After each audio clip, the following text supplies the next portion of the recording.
দু একজন উপদেষ্টা একটি নির্দিষ্ট দলকে ক্ষমতায় আনার জন্য গোপনে ষড়যন্ত্র করছেন এবং প্রশাসন ও কর্মকর্তাদের মধ্যে অস্থিরতা নির্বাচনকে প্রভাবিত করবে বলে মন্তব্য করেছেন জামায়াতের সেক্রেটারি জেনারেল মিয়া গোলাম পরোয়ার। ১১ অক্টোবর খুলনার পাইকগাছায় আয়োজিত ছাত্র যুব সমাবেশে তিনি এসব কথা বলেন।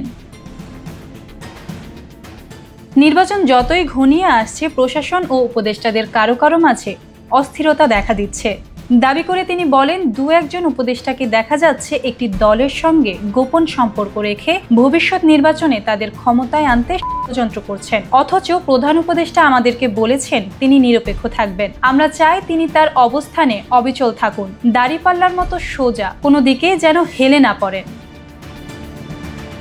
আমরা সরকারের প্রতি আস্থা রাখতে চাই মন্তব্য করে পরোয়ার বলেন, ছাত্র জনতা অতীতে করেছে, এবার আমরা ভোটের মাধ্যমে সুশাসন, সুবিচার ও ইসলামী মূল্যবোধ প্রতিষ্ঠার জন্য নতুন ধরনের করতে চাই। এ সময় তিনি অভিযোগ করেন, প্রশাসনের বিভিন্ন গুরুত্বপূর্ণ পদে থাকা কর্মকর্তারা মাঝে মাঝে একটি বিশেষ দলের চাপে সিদ্ধান্ত নিচ্ছেন এবং নিরপেক্ষতা বজায় রাখতে পারছেন না।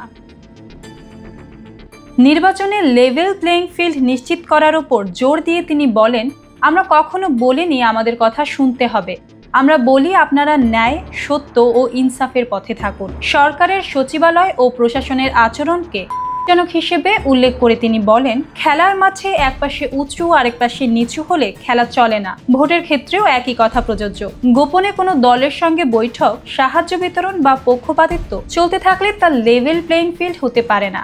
সরকারের সচিবালয় ও প্রশাসনের মধ্যে এসব আচরণ লক্ষ্য করা যাচ্ছে, যা উদ্বেগজনক। এ সময় জামায়াত ক্ষমতায় এলে শিক্ষা ব্যবস্থায় সংস্কার, দুর্নীতির বিরুদ্ধে তথ্য এবং কোরআনের আইন সংসদে তুলে সুবিচার প্রতিষ্ঠার অঙ্গীকার করেন তিনি।